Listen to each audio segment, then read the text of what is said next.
애터미에서 성공할 수 있는 이 객관적 조건은 다 갖추고 있습니다. 그러면 객관적 조건이 갖추어져 있다고 해서 모두 100% 성공하는 것은 또 아닙니다.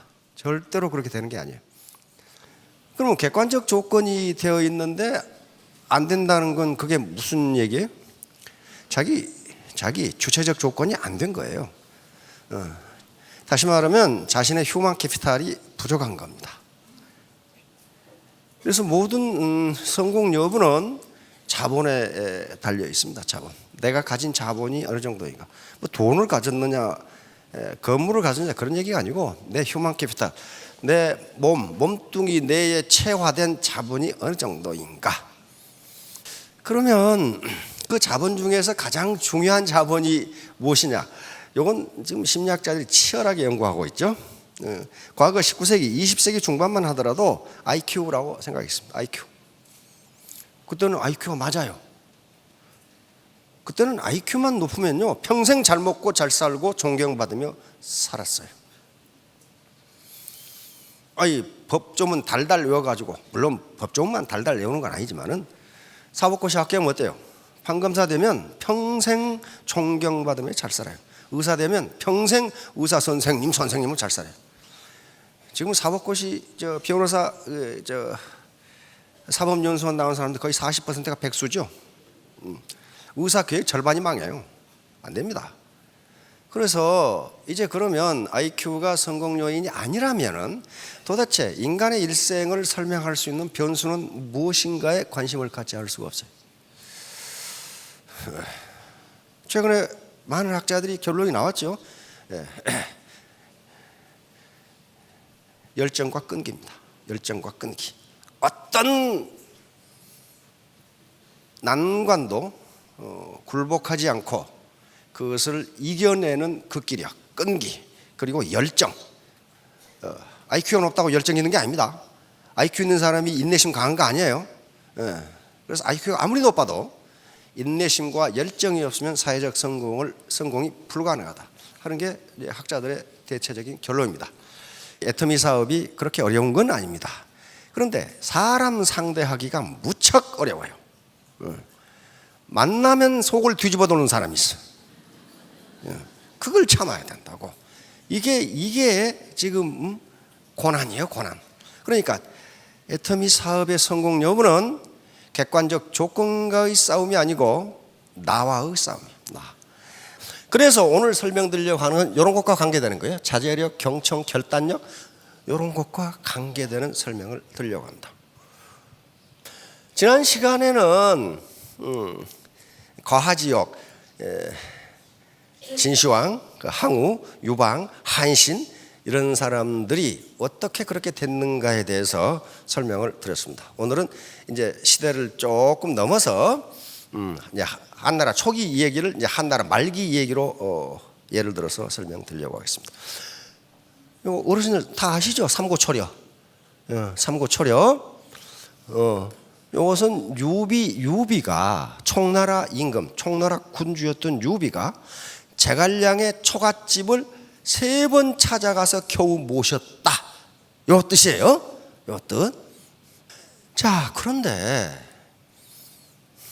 이 당시에 조조, 손권, 유비가 다투게 되는데 유비가 덕 있는 사람이고 유비 밑에는 관우, 장비, 조자룡이라는 아주 범 같은 장수들이 있어요. 일당만의 장수들입니다. 그런데 계속 조조한테 깨져. 계속 조조한테 깨져서 계속 도망다녀. 그러니까 요 사마이 선생이 뭐라고 그러냐면은 봉룡과 봉추 중 한 사람만 얻어도 천하를 얻는 것은 시군중 먹기다 이렇게. 그런데 봉룡과 봉추가 누군지 유비는 몰라. 그러니까 이 근처에 지금 봉룡이 와 있으니까 찾아보라. 그러고 안 가르쳐줘. 나중에 서서라는 사람이 유비한테 가서 봉룡이 제갈량이라는 걸 가르쳐줘. 그런데 그 제갈량에 대해서 유비나 관우나 장비가 들어본 적이 없는 인물이야. 들어본 적이 없어. 그래서 삼형제가 묻습니다. 도원결의에서 삼형제가 되죠. 나이가 누가 많은지도 몰라. 지금 역사적으로 아마 관우가 제일 나이가 많았을 걸로 그렇게 추정이 되는데, 그래도 유비가 황손이잖아요. 그래서 유비가 형님이 되고 관우 두 번째, 세 번째 장비가 된 거예요. 그래서 사마이 선생한테 이 사람이 묻습니다. 그 제갈량이라는 놈이 어떤 놈이요? 그러니까 관중이나 아기보다 낫다. 관중은 이런 관포지교란 말을 들어봤을 겁니다. 제 나라의 재상이었습니다. 제 나라를 패권 국가로 올려버린 사람이 관중이라는 사람이. 아기는 연나라, 연약했던 연나라, 그 당시 강한 진나라와 제나라가 있는데, 아기 장군은 그 약한 허약했던 연나라 군사를 이끌고 제나라를 격파해버린 그런 아주 불세추루 명장이에요. 이거보다 낫다 그런단 말이에요. 그리고 책사로서는 강태공, 제나라의 시조죠. 무왕을 도와서 주나라를 세운 강태공, 그리고 한나라 한고조를 도와서 한나라를 만든 장자방보다 낫다 이래버려. 그러니까 삼형제가 기를 초풍한다. 뭐 그런 인간이다 있다 이거야. 그런 인간이 있다 이거야. 그러니까 이제 제갈량이 그 군에 산다는 걸 알고 삼형제가 찾아갑니다. 찾아가는데 이때부터 역사가 시작되는 거예요. 자, 이때 제갈량의 나이는 만 26세. 유비, 한나라의 황손이자 총나라의 군주인 유비의 나이는 만 46세. 20년 차이야. 제갈량은 백면서생, 어디서 뭘 하다 굴러 먹다 나온 젊은인지 모르는 인물이라고. 그런데 그 인재를 얻기 위해서 삼형제가 범 같은 장수 둘 거느리고, 한나라의 황손이, 총나라의 군주가, 초리는 초가집이에요. 초가집을 찾아가는 거예요. 근데 제갈량은 어떻게 했어요? 가을에 찾아왔는데 나가버리고 없어. 왜? 제갈량은 이분들이 온다는 걸 아는데 나가버리고 없어. 그래서 이번에는 없으니까 이 동자에게 우리가 다시 올 테니 제갈량이 들어오면 연락을 해달라. 에? 그래서 제갈량이 집에 있다고 연락을 했어. 그때가 한겨울이야. 삼형제가 털털 걸어가지고 눈 펄펄 맞으면서 갔는데 또 어디 가버리고 없어. 어디로 갔냐는 게 모르겠대. 분명히 있다는 걸 알고 왔는데 가버렸어. 그런데 이 불같은 성격을 가진 장비가, 그놈을, 형님은 앞으로 오실 필요가 없고 이놈 이 자식을 오기만 하면 내가 오랏줄로 묶어가지고 끌고 갈 테니까 기다리시라고. 만약에 안 끌려오면 불을 확 싸질러 버려. 이제 장비 입장에서는 그렇죠. 이 천하의 맹장인데 이 자식이 온다고 왔는데 가버렸어. 근데 유비는 그걸 달랩니다. 그러지 마라. 자, 그리고 또 왔다는 말을 듣고 또 와. 왔는데, 황손이 왔는데 계속 낮잠만 퍼자고 있는 거야. 계속 낮잠만 퍼자고 있는 거지. 26살 먹은 놈이 말이야. 46살 먹은 황손이 왔는데 자빠져 자고 있는 거야, 계속. 그러고 한나자를 자고 나서 그때사 일어나, 그때사. 그래 놓고 제갈량이 일어나서 천하 삼분지계를 이야기합니다. 천하 삼분지계. 이쪽은 지금 중원이 있죠. 여기는 조조가 100만 대군을 거느리고 세력을 확장하고 있기 때문에 여기를 아직 넘볼 수가 없다. 그 다음에 이쪽 강소성 근처에, 이건 오나라인데 이쪽이 양자강 쪽이죠. 손권이 3대에 걸쳐서 손권 집안이 왕을 하고 있고 지세가 험준하고 민심을 얻었기 때문에 이 땅은 넘볼 수 없다. 그러면 주인 없는 땅이 어디냐? 여기다. 여기 주인 없는 땅. 여기 지세가 험하고, 그 다음에 유표라는 사람이 있기는 있지만 힘을 떠가고, 그렇기 때문에 이 땅을 차지하고, 여기는 천시를 얻었고, 천시. 여기는 지리를 얻었고 험한 땅이야. 못 쳐들어가. 여기는 군주께서는 인심을 얻으면 천하를 세 개로 나눌 수 있다. 그래서 여기에 자리를 잡고 국가를 안정시킨 다음에 이걸 치면은 천하를 얻을 수 있다. 내 계획에 따르겠느냐?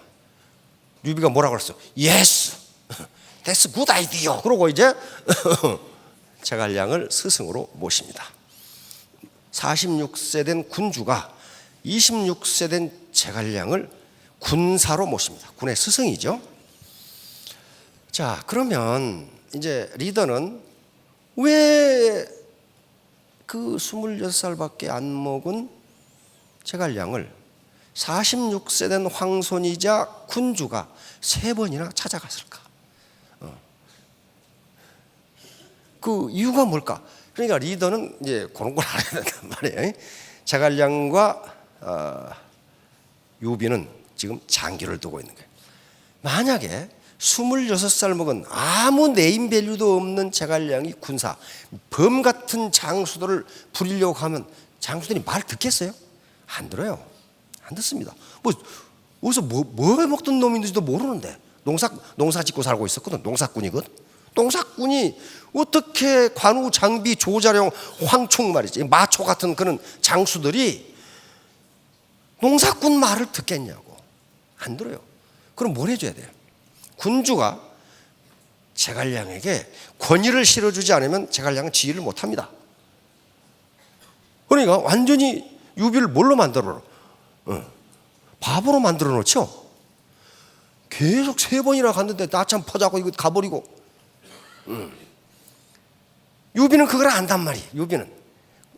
유비는 한 수 위니까 내가 제갈량에게 권위를 실어주지 않으면 지휘가 불가능하구나. 그걸 하는 거예요. 그리고 권위를 실어주는 거예요. 나도 이렇게 굽실거리는데 말하는 놈만 다 죽여라. 이렇게 된 거예요. 자, 그러면 제갈량은 어디서 그런 지혜를 얻었을까 하는 거예요.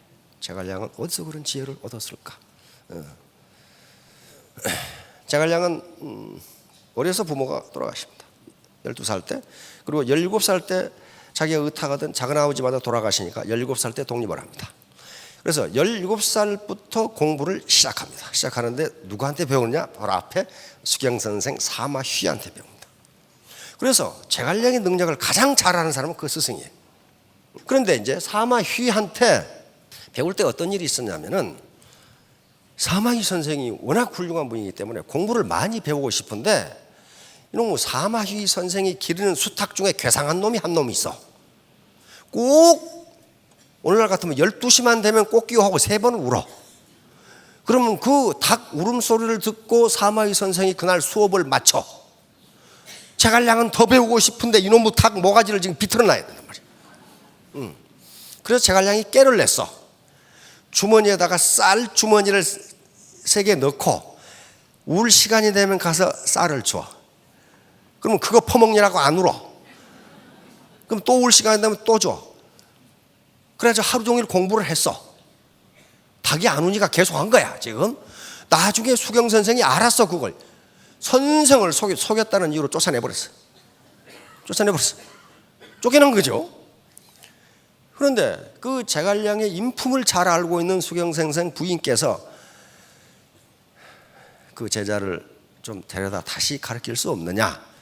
굉장히 특별한 사람인데, 그러니까 이 수경 선생이 동자를 파견해서 제갈량 집에 파견해서 이놈이 지금 뭘 하고 있는가를 봐라. 나한테 보고해라. 그랬단 말이에요. 동자가 3가지를 보고했어요. 첫째, 부모님이 추위를 몹시 타는데 추위를 타지 않게 해드리려고 산에 가서 산야초를 캐서 달아드리고 자기가 이불 속에 먼저 들어가서 이불을 따뜻하게 한 다음에 모친을 모시고 있습니다. 이게 효도죠. 두 번째, 제갈량이 그 당시 어렸으니까 키가 작아서 양쪽에 밭이 있는데 물찌개를 지고 가면 곡식이 상해. 그렇죠? 키가 작으니까. 그래서 곡식을 상하지 않게 하기 위해서 물찌개를 지고 갈 때는 뱅뱅 돌아서 갑니다. 두 번째 보고요. 그 뭐예요? 다른 사람에 대한 배려.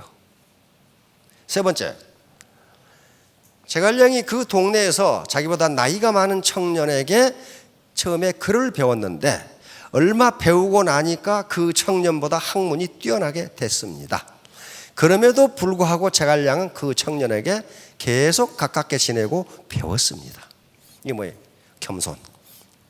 이걸 딱 동자가 보고 하니까 너 오라 그렇게 한 게 아니고 역시 수경 선생이 찾아갑니다.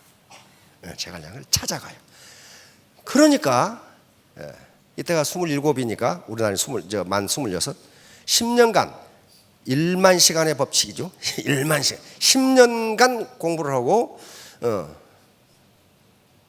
제자백가의 모든 책을 섭렵하고 천하를 아우를 수 있는, 백성을 살릴 수 있는 지혜를 터득한 거예요.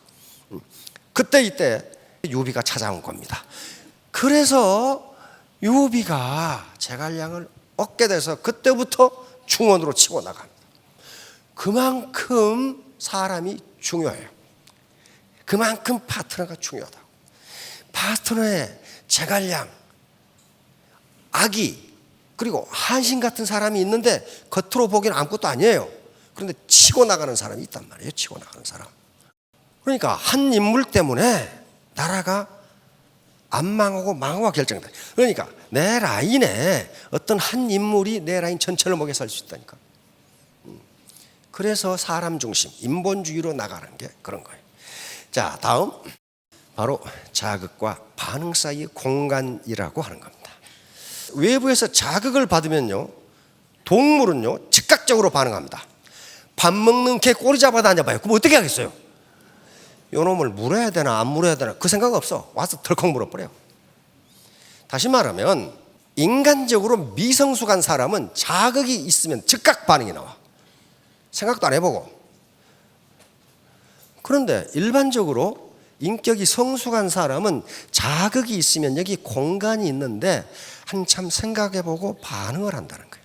그러니까 우리가 인격을 도와야 한다. 그 말은 다른 말로 하면은 이 공간의 크기를 넓힌다. 그런 거예요. 이 공간의 크기를 넓힌다. 그래서 이 공간의 크기를 넓힌 게 유비란 말이에요. 유비. 첫 번째 찾아가서 없으면 나중에 오랏줄로 묶어서 끌고 오면 되는데 그렇게 안 했어. 그렇게 안 했단 말이에요.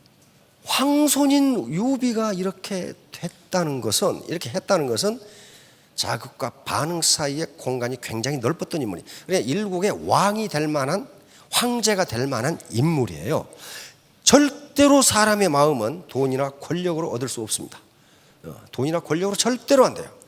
제갈량 같은 사람을 돈이나 권력 천만의 말씀 안 됩니다. 이렇게 되니까 만약에 유비가 제갈량에게 힘을 실어주지 않았더라면 제갈량은 지휘를 못합니다. 그리고 유비가 제갈량을 얻지 못했다면 그런 역사에 흔적도 남김없이 사라졌을 거예요. 그만큼 역사적 인물들은 뭔가 있어요. 뭔가 있다고. 자, 다음 시중에 가면은 죽음의 수용소에서라는 책이 있어요. 이 빅터 프랭클 박사가 쓴 겁니다. 이분은 오스트리아 빈 의과 대학의 정신과 교수였어요. 근데 유대인이야. 그런데 2차 대전 때 히틀러에게 끌려간 거예요. 자기 부인, 자기 부모, 형제, 친척이 다 끌려갔는데 수용소에서 다 죽고 혼자 살았어. 다 죽고. 가스실에 가고 노동하다 죽고 맞아 죽고 이랬단 말이에요. 그러니까 어때요? 이 빅터 프랭클 박사는 자기가 살아야 할 이유를 찾지 못합니다. 그런데 이때 바로 철학자 니체의 말이 생각납니다. 왜 살아야 하는지를 아는 사람은 어떤 어려움도 이겨낼 수 있다. 철학자 니체의 말입니다. 그럼 이걸 바꿔봅시다. 왜 애터미 사업을 해야 되는 이유를 아는 사람은 어떤 모욕도 참을 수 있다. 그 이유를 모르면 안 돼요. 이걸 그 책 제목은 인간의 의미 탐구라는 겁니다. 이걸 이제 우리가 번역할 때는 우리나라에 번역할 때는 죽음의 수용소에서 그렇게 번역했어요. 왜 그러냐면은 나치 수용소라는 게 말이죠. 제가 몰상식의 극치를 보이는 데가 수용소란 말이에요. 이렇게 아주 난폭하고 몰상식한 상황에서 이 경험을 한 정신과 교수는 자기밖에 없다는 거예요. 그렇죠? 그러면 인간이 왜 미치는지, 왜 정신적 고통을 겪는지를 자기는 기록해야 할 의무가 있고 의과대학에 가서 가르쳐야 할 의미를 찾았다는 거예요. 그래서 기록하기 시작한 거예요. 그런데 이분이 나오면서 자기가 치료를 해보니까 인간이 어떤 정신적 스트레스 또는 막 헤매는 것은 자기가 왜 살아야 되는지 삶에 대한 의미를 잃어버릴 때 그런다는 거예요. 내가 뭐 때문에 살아야 되는지. 그러겠죠. 이분이 유명한 말을 이 책에 해놨어요. 뭐라고 그랬어요? 인간에게서 모든 것을 빼앗아갈 수 있으나 한 가지만은 빼앗아갈 수 없다. 어떤 환경에서도 자신의 태도를 선택하는 것, 그리하여 자신의 길을 택하는 인간은 맨 마지막 자유다. 나를 정말 실망시키고 모욕감을 주는 환경도 내가 어떤 반응을 하는 것은 하느냐는 누구 자유다? 내 자유야, 내 자유. 내 자유라고. 그 다음에 자극과 반응 사이에는 공간이 있다. 그 공간에 우리의 반응을 선택하는 힘이 있다. 우리가 선택한 그 반응에 우리의 성장과 자유가 있다. 맞아요? 인간은 결정하는 존재다. 내가 해야 된다고. 그것이 내 최종 자유야. 아무도 못 뺏어가. 내가 어떻게 할 것인지는 아무도 못 뺏어가. 우리가 더 이상 상황을 변화시킬 수 없을 때는 우리 자신을 변화시켜야 한다. 내 지금 가정 경제 상황을 변화시킬 수가 없어. 지금까지 고집만 디릭디릭 피워왔는데, 그러면 내가 시대의 흐름에 반응해서 내가 변할 수밖에 없어요. 내가 변할 수밖에 없어. 이제 결론입니다. 삼고초려. 리크루팅하고 자기 다운라인을 섭외하는데 그렇게 자존심 상해하지 마세요. 유비, 황손도 26살 먹은 말이에요. 자기보다 20살이나 적은 제갈량을 그 초가집을 3번이나 찾아가서 구박을 맞았는데 그거 참으시라고. 자극과 반응 사이 공간, 이 공간을 넓히시라고 말이에요. 요건 자기 자제력입니다. 자제력. 요즘 학자들이 인간의 일생을 결정하는 가장 중요한 요소로 치고 있는 게 자제력이에요. 셀프 컨트롤이에요. 자제력. 내가 나를 통제할 수 있는 힘이란 말이에요. 내가 나를 통제할 수 있어야 돼요. 자제력. 천하 삼분지기.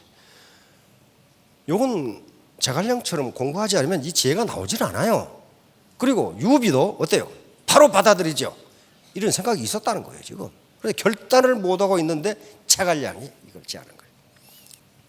그 다음에 경청. 굉장히 중요합니다. 유비는 자기 황손이고 총나라 군주이면서 20세에나 도대체 무슨 공부를 한지도 모르는 그 제갈량. 단지 그걸 가르쳤던 수경 선생의 말을 듣고 제갈량은 관중이나 아기보다 낫다. 그리고 강태공과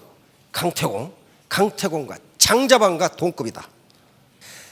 결론 맺도록 하겠습니다. 그러면 이제 여기 계신 분들은 정말 자제력, 용기, 열정, 끈기 이것만 발휘하시면 아마 3년, 5년 후에는 스타마스터나 로얄 마스터가 되실 겁니다. 근데 그 과정에서 누구를 이겨야 돼? 나 자신을 이겨야 돼. 그것만 하시면 됩니다. 모두 성공하시기 바랍니다. 감사합니다.